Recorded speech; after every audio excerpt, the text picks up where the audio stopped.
साथियों नमस्कार, मैं ओंकार गोस्वामी आपका इस चैनल पर हार्दिक स्वागत और अभिनंदन करता हूं। आज के इस वीडियो में हम आरपीएससी फर्स्ट ग्रेड की काउंसलिंग के संबंध में कार्यालय द्वारा जारी काउंसलिंग फॉर्म को हम किस प्रकार भरें, अपने एप्लीकेशन फॉर्म को किस प्रकार भरें, उस पर चर्चा करने वाले हैं। और एक भरे हुए फॉर्म को आपके सम्मुख इसलिए रख रहे हैं कि आप अपना जो फॉर्म है आप उसे अच्छी तरह से भर पाएँ और कोई मिस्टेक नहीं कर पाएँ। तो हम क्रमानुसार चलेंगे और सबसे पहले हम जानते हैं कि जो आवेदन पत्र हैं वो आपके रोल नंबर पर एक आरपीएससी के द्वारा अलॉट कर दिया जाएगा, और या फिर आप आरपीएससी की वेबसाइट से भी डाउनलोड अभी कर सकते हैं यदि आपका अभी आवेदन पत्र जो काउंसलिंग से 7 दिन पहले जारी होना है वो नहीं आया है। तो इसमें सबसे पहली बात यही है कि इसके ऊपर जो 50 रुपये का जो पोस्टल ऑर्डर है वो लगेगा।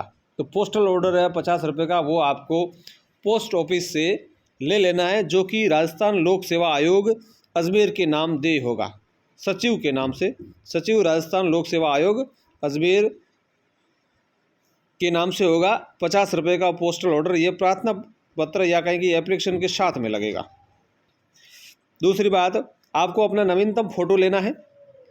फ़ोटो आपको अपना नवीनतम इसलिए लेना है कि पुराना जो फ़ोटो है वो फॉर्म भरने के पश्चात में और वर्तमान में जो फ़ोटो में वो अंतर हो सकता है। तो जॉइनिंग तक, जब तक आप अपने कार्यालय में पहुंचेंगे तब तक का जब फ़ोटो यदि आप नवीनतम लगाते हैं तो बेहतरीन रहता है और एक तरह से पुराना और नया का मिलान भी हो जाता है। अब हम शुरू करते हैं सबसे पहले फॉर्म भरने की प्रक्रिया को। तो इस प्रक्रिया में सबसे पहले आपका रोल नंबर लिखा जाता है। यहाँ पर आप अपने रोल नंबर यहाँ पर लिख सकते हैं। आपको आरपीएससी के द्वारा अलॉट रोल नंबर जो दिया हुआ है वो लिखना है। इसके बाद में आपको आवेदन पत्र क्रमांक, जब आपने आवेदन किया था, फॉर्म भरा था, तो उस फॉर्म भरते समय जो आपको आवेदन क्रमांक दिया गया था वो आपको यहाँ पर लिखना है। इसके बाद में मेरिट क्रमांक, यह अभी आरपीएससी फर्स्ट ग्रेड के लिए एलिजिबल नहीं है, यहाँ पर NA लिख देना है, नॉट अवेलेबल लिख देना है। इसके आगे हम बात करेंगे पोस्टल ऑर्डर या बैंक ड्राफ्ट नंबर, इन दोनों में से कुछ भी दे सकते हैं और पोस्टल ऑर्डर में हमें देने में सुविधा रहती है। यहाँ पर आपको पोस्टल ऑर्डर का नंबर लिख देना है। यदि आपका पोस्टल ऑर्डर एक ही है तो आपको 50 रुपये की अमाउंट का पोस्टल ऑर्डर लेना है।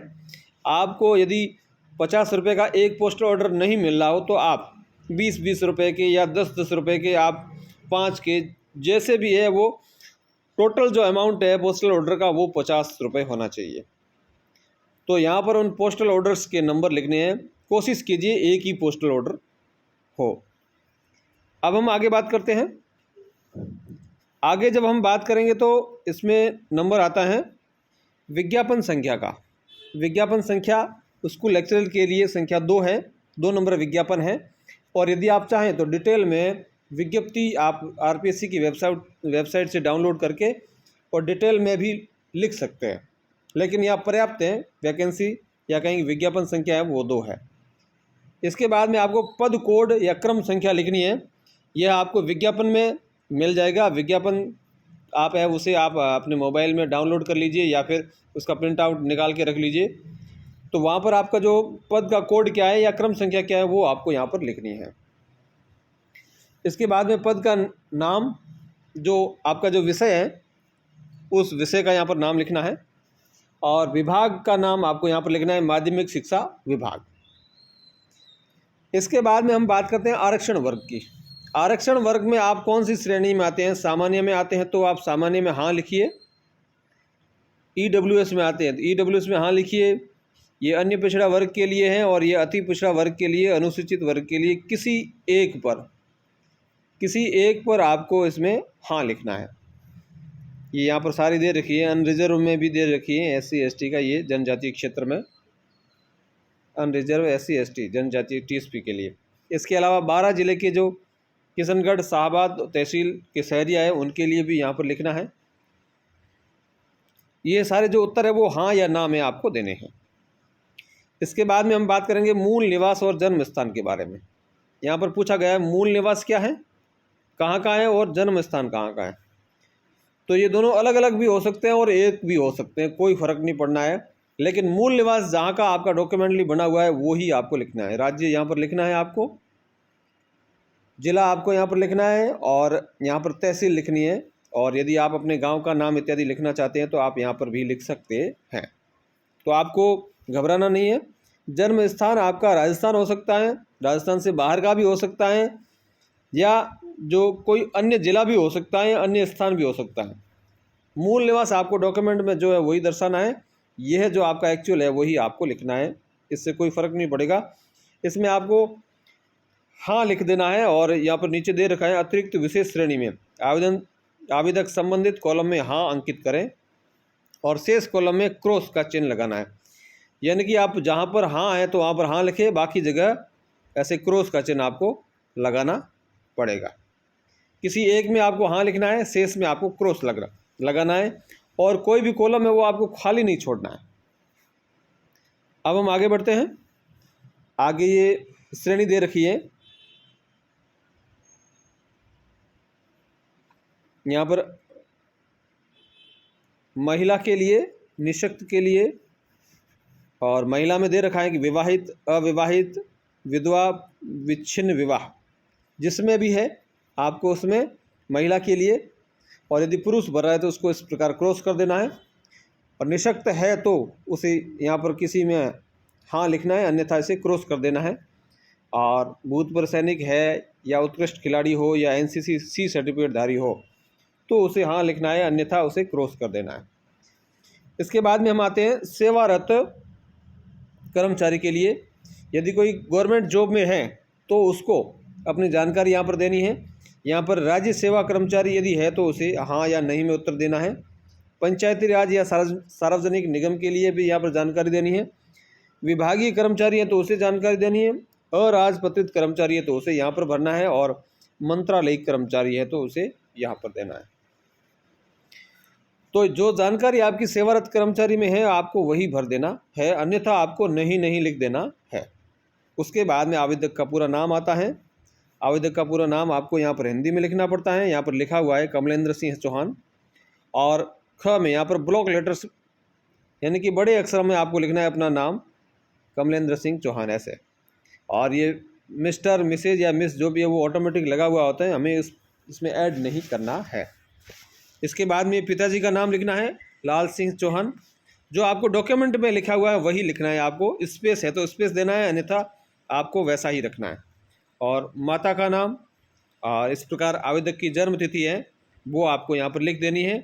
और यहाँ पर जो जानकारी दी है कि 4 नंबर पे कि विज्ञप्ति में निर्धारित तिथि को आयु, विज्ञप्ति में निर्धारित तिथि को आयु क्या है, विज्ञप्ति में लिखा हुआ है उसके अकॉर्डिंग आपको अपनी यहाँ पर आयु लिख देनी है।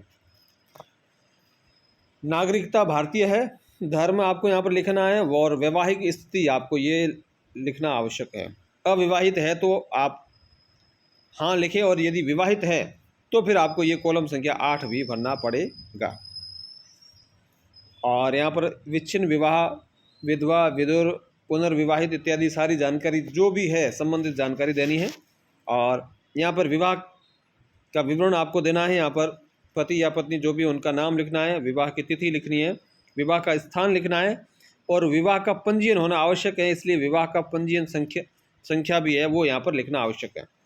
और इसके बाद में कौन सी पंचायत में, कौन से स्थान पर या कौन से नगर पालिका, नगर निगम इत्यादि में आपका पंजीयन हुआ है, पंजीयन स्थान आपको लिखना है, और पंजीयन अधिकारी उसका नाम आपको यहाँ पर लिखना है। इसके बाद में हम बात करते हैं, अगले पेज पर आते हैं 9 नंबर कॉलम की। और 9 नंबर कॉलम में इन्होंने जानकारी चाहिए संतान संबंधी। कई बार क्या होता है कि जब फॉर्म भरा था तो उस समय उनकी संतान नहीं होती है, लेकिन आज वर्तमान में उनकी संतान है। तो फॉर्म भरते समय आपने यदि संतान में 0 लिख दिया तो कोई दिक्कत नहीं है। अभी आप वर्तमान में जो स्थिति है वो आपको यहाँ पर स्पष्ट करनी है। तो यहाँ पर नाम लिख देना है, जो पुत्र पुत्री जो भी है उनकी, और उनका जन्म दिनांक आपको लिखना है। और यहाँ पर 10 नंबर कॉलम में आपको जानकारी देनी है कि कुल कितनी संतान है, और 1 जून 2002 से पूर्व कितनी संतान थी, और 1 जून 2002 के पश्चात कितनी संतान है। ये सारी जानकारी आपको देनी है और यहाँ पर आपका टोटल आ जाएगा। इसके बाद में पत्र व्यवहार का पता आपको लिखना है। यदि आरपीएससी आपसे पत्र व्यवहार करे तो आपको किस पते पर करे, तो वो पता लिखना है आपको, और मोबाइल नंबर के साथ में, फ़ोन नंबर और मोबाइल नंबर के साथ में लिखना है। पूरा आपको पता लिखना है यहाँ पर, और मोबाइल नंबर आपको साथ में लिखना है। इसके बाद में हम बात करें स्थायी पते की, तो स्थायी पते में जो आपका स्थायी पता है, जहाँ का आपने मूल निवास बनवाया है या जहाँ पर आप रहते हैं, स्थायी पता है, वो आपको यहाँ पर लिखना है। इसके बाद में हम आ जाते हैं शैक्षणिक योग्यता में, 13 नंबर कॉलम में। और शैक्षणिक योग्यता का कॉलम है वो बड़ी सावधानी से हमें भरना है। और सबसे पहले जो है वो है मैट्रिक या हाई स्कूल या सेकेंडरी यानी कि 10वीं क्लास की जो है डिटेल भरनी है आपको। प्राप्तांक और कुल अंक कितने हैं वो यहाँ पर भरने हैं। रिजल्ट टाइप, रिजल्ट किस प्रकार आया, परसेंटेज में आया है या ग्रेडिंग में आया, वो आपको यहाँ पर लिखना है।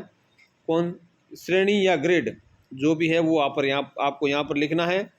इसके अलावा किस दिनांक को परिणाम आया वो लिखना है।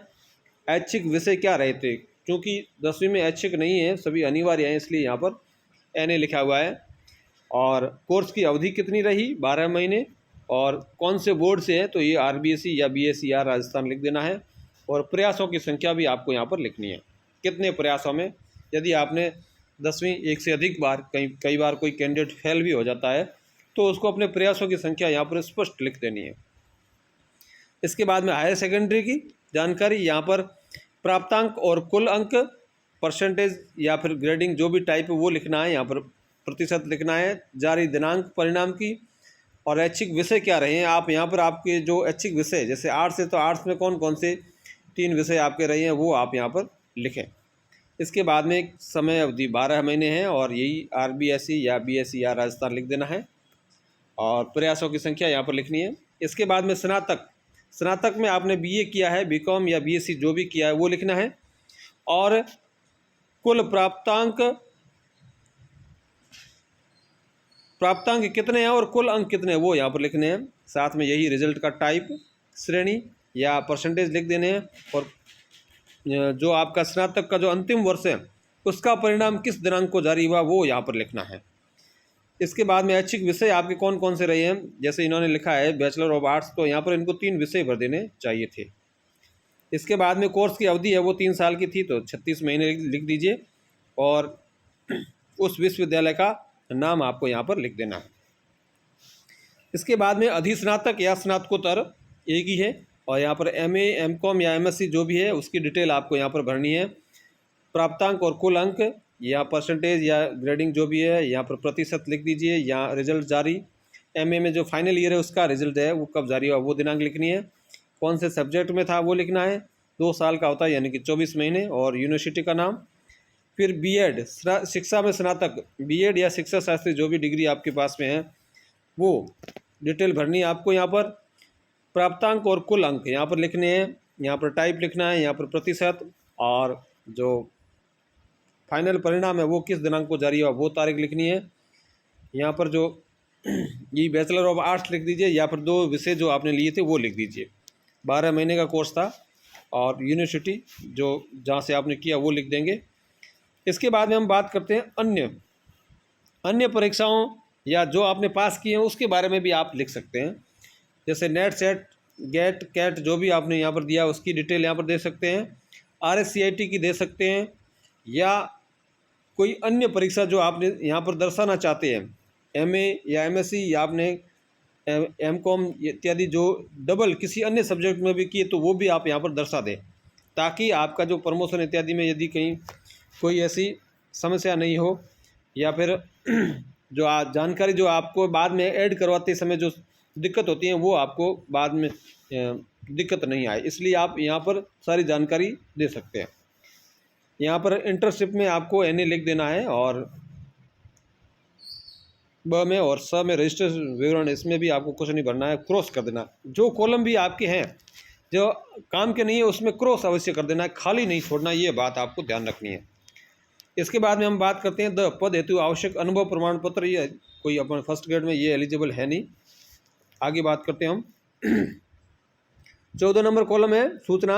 यदि आपने पूर्व में कॉलम संख्या 13(द) की सूचना से भिन्न भी कार्य किया है या कार्यरत हैं तो उसका पूरा विवरण लिखिए।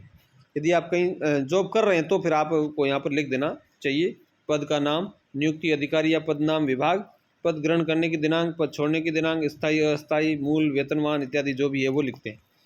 तो तथ्य हमें छिपाने नहीं है, जो भी है यथास्थिति आपको रख देनी है।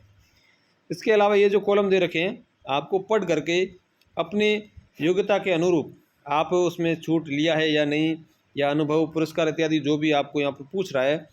यदि आपने कोई शोध पत्र प्रकाशित किया है या फिर कोई दंडित इत्यादि हुआ है तो ये जो जानकारी पूछ रहे हैं 2, 3, 4, 5 ये कॉलम है, ये आप अपनी जानकारी के अनुसार अवश्य भरें। और बाद में आवेदक द्वारा शपथ युक्त घोषणा है, वो घोषणा आपको यहाँ पर प्रिंटेड होगी। आपको यहाँ पर जो है वो दिनांक लिखनी है और स्थान और दिनांक दोनों लिखने हैं, और यहाँ पर इधर आपके अपने हस्ताक्षर होने चाहिए। इसके बाद में हम बात करें तो एक संलग्न सूची आएगी। सूची को बड़ी सावधानी से भरना है, आपको क्रमानुसार भरना है। और अब हम इसकी जो सूची है उस पर बात करते हैं तो पहले नंबर पे है वो अंक पत्र, मैट्रिक या हाई स्कूल या सेकेंडरी का जो अंक पत्र है उसका जो जारी क्रमांक और दिनांक लिखना है। यानी कि जो मार्कशीट है उसका जो क्रमांक और दिनांक लिखना है। मार्कशीट 10वीं की जो मार्कशीट है, कई जनों के पास में मार्कशीट है, और जो प्रमाण पत्र है, उपाधि या प्रमाण पत्र जो भी है वो एक ही है, और कई जनों के पास में अलग अलग है। तो एक है तो दोनों इस कॉलम में 1 नंबर कॉलम में, और जो यहाँ पर है 5 नंबर कॉलम, इन दोनों में सेम लिखें। और यदि अलग अलग हैं तो आप अलग अलग लिखें, तो इसमें कोई दिक्कत वाली बात है नहीं। और संलग्न संख्या यहाँ पर आपको लिख देनी है, कितने कॉपीज इत्यादि हैं आपकी। जैसे 1 कॉपी है तो 1 ही कॉपी लिखिए। दूसरे में है अंक पत्र, ये 12वीं क्लास का है, इसको जारी क्रमांक और दिनांक लिखनी है। यानी कि जारी क्रमांक जो ऊपर लिखा हुआ है आपके, जो ब्लू अंक में, ग्रीन अंक में, ऐसा कुछ जो ठप्पे की तरह लगा हुआ है वो है क्रमांक, या कई बार प्रिंटेड भी होता है। और रिजल्ट जारी होने की जो दिनांक है वो इसकी जारी दिनांक है। इसके अलावा इसके भी जो है 1 कॉपी लगानी है। और अंक पत्र स्नातक का, BA, BCom, BSc जो भी है उसका जो क्रमांक लगाना है, और फाइनल ईयर का जो रिज़ल्ट है उसकी दिनांक लगानी है। फिर अधिस्नातक यानी कि MA, MCom या MSc की जो जारी क्रमांक और फाइनल ईयर का जो परिणाम है वो दिनांक लिखनी है आपको यहाँ पर। इसके बाद में आपको इन सभी पर आपको जो संलग्न संख्या है वो कितनी कितनी कॉपी है वो आपको यहाँ पर एक एक या जो भी है आपके वो लिख देनी है आपको। और इसके बाद में यहाँ 5 नंबर पे जो 10वीं का सर्टिफिकेट है, प्रमाण पत्र, वो आपको क्रमांक लिखना है। यदि एक ही है तो आप वही सेम लिख दीजिए, और अलग है तो आप अलग अलग लिख दीजिए। और फिर 6 नंबर में है 12वीं का प्रमाण पत्र है, वो आपको उसका क्रमांक लिख देना है, और उस जो रिज़ल्ट जारी हुआ वो दिनांक, या वो पत्र जारी हुआ वो दिनांक सेम ही होती है रिज़ल्ट वाली। और फिर यहाँ पर 7 नंबर में है स्नातक का जो है डिग्री जारी हुई है, उपाधि, उसका क्रमांक और डिग्री जारी की दिनांक। यहाँ पर इनका 1 हो जाएगा क्योंकि इन्होंने 3 जो है वो संलग्न ऊपर कर दिए थे। अब आप ऐसे भी कर सकते हैं। RPC में यदि आप वहाँ जाएंगे तो आपको वो पहले से ही डिटेल में थोड़ा 2 मिनट में बता देंगे। फिर यहाँ पर MA की डिटेल भरनी है, MA की जो डिग्री है वो यहाँ पर भरनी है। अब जो डिग्री के मामले में क्या, कई बार BA की और MA की जो डिग्री है वो बच्चों के पास में जो है वो प्रोविज़नल होती है, तो आप प्रोविज़नल भी लगा दीजिए। 6 महीने से ज़्यादा है तो भी आप लगा दीजिए, लेकिन आपको ध्यान रखना है कि आपको कोशिश पूरी करनी है कि आपकी डिग्री मिल जाए।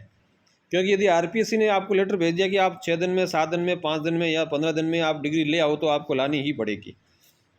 हालांकि प्रोविजनल डिग्री में काम चल जाएगा, लेकिन यदि 6 महीने की वैलिडिटी वाली हुई बात में यदि वो चाहते हैं कि नहीं लेटेस्ट ही चाहिए, तो फिर आपको लानी पड़ सकती है। इसलिए आप प्रयास कीजिए कि आपकी डिग्री है वो आपके हाथ में आ जाए।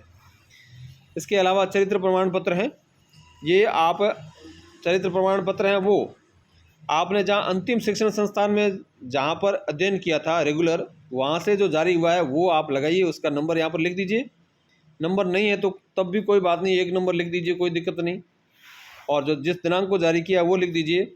और आपको उसके अलावा 2 और चरित्र प्रमाण पत्र लगा देने चाहिए, और यदि वहाँ पर आवश्यकता नहीं पड़ेगी तो आपको आरपीएससी में भी आपको वहाँ मना कर देंगे, लेकिन आप बना के ज़रूर रखिए। इसके बाद में मूल निवास प्रमाण पत्र हैं वो आपको इलेक्ट्रॉनिक बनाना चाहिए, और हालांकि पुराना वाला भी चल जाएगा, लेकिन यदि आरपीएससी चाहती है कि नहीं लेटेस्ट ही हो तो भी आपको लेटेस्ट बनाने का जो प्रयास है वो ज़रूर करना चाहिए। उसका क्रमांक लिखना है और जारी दिनांक लिखनी है। विवाह का प्रमाण पत्र है उसका जो क्रमांक लिखना है और जारी दिनांक लिखनी है। यहाँ पर आपको कॉपीज़ लिखनी है, कितनी कॉपी में आपने यहाँ पर अटैचमेंट किया है। अन्य प्रमाण पत्र में आपको जो जो भी दिया है उसका यहाँ पर नाम आप ज़रूर लिखें। जैसे RSCIT का आपने जो सर्टिफिकेट लगाया तो यहाँ पर RSCIT आप लिख दीजिए, आगे उसका नंबर और जारी दिनांक लिख दीजिए। और यहाँ पर NOC, यदि आप सरकारी कर्मचारी हैं तो आपको NOC का जो नंबर है वो जारी नंबर वो लिख देना चाहिए और जारी दिनांक लिख देनी चाहिए। तो ये आपको सीरियल वाइज लगाने हैं, जैसा इसमें सीरियल है वैसे, और कॉपी कितनी है वो आपको यहाँ पर लिख देनी है। अब हम आगे बढ़ते हैं।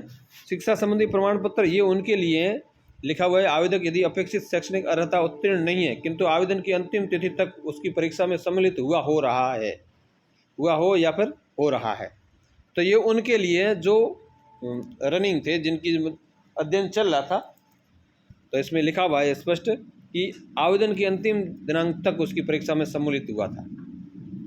तो जैसा भी है आप यहाँ पर संबंधित व्यक्ति वो इसे भरें, सभी को भरना आवश्यक नहीं है। इसके अलावा अभ्यर्थी की संक्षिप्त चेक लिस्ट है। यहाँ पर अभ्यर्थी को शैक्षणिक योग्यता है उसके बारे में क्रम अनुसार पढ़ना है, और यहाँ पर किसी एक में टिक करना है। यहाँ पर 2 जो दे रखे हैं कॉलम, यहाँ ये और ये, इनमें से किसी एक में टिक करना है जो उससे संबंधित हो। तो ये इसे पढ़ करके ही भरना है। और यहाँ 2 नंबर पे भी यही है श्रेणी के लिए, और फिर 3 में अनुभव के लिए, और 4 में आयु के लिए जिसमें आयु ने छूट ली है तो ये छूट वालों को भरना है। और इसके अलावा आगे बढ़ते हैं तो फिर अधिकतम आयु सीमा में जो छूट ली है किसी ने, तो वो यहाँ पर जो छूट ली है तो उसमें टिक करना है, अन्यथा नहीं करना है। इस कॉलम में तो है अभ्यर्थी को टिक करना है जो जिस श्रेणी में वो फ़ायदा लेना चाहता है वो, और यहाँ पर ये खाली छोड़ देना है। इसके बाद में हम बात करते हैं, नीचे आपके आवेदक के हस्ताक्षर हो जाने चाहिए, और फिर बाद में कार्यालय की टिप्पणी के लिए ये जो स्पेस है वो रखा गया है, और अंत में ये अभिशंसा ये हस्ताक्षर है वो आरपीएससी के द्वारा ही किए जाएंगे। तो ये था आरपीएससी का फॉर्म जो हमने भर करके और आपको बताने का प्रयास किया। भरा हुआ फॉर्म है ये, चूँकि ऑनलाइन फॉर्म है और ऑनलाइन भरा हुआ फॉर्म है, और आप हाथ से भरेंगे तब भी ऐसा ही होगा, कोई दिक्कत वाली बात नहीं है, सेम वही फॉर्म है। तो आपको काउंसलिंग में फाइनल सिलेक्शन की आपको मैं शुभकामनाएं प्रेषित करता हूं, आपका अंतिम चयन हो जाए अंतिम रूप से। और यदि आपको आवेदन पत्र भरते समय कोई और समस्याएं आ रही हैं तो आप कमेंट बॉक्स में लिखिए, मैं आपको यथा समय जवाब देने का प्रयास करूंगा। और कोई दुविधा हो रही हो तो आप उसे ज़रूर लिखिए। साथ ही आपसे एक निवेदन रहेगा कि यदि आप चैनल पर नए पधारे हैं तो इसे सब्सक्राइब ज़रूर करें, और वीडियो पसंद आए तो इसे लाइक करें, शेयर करें और कमेंट करें। फिर मिलते हैं एक नई वीडियो में। जय हिंद।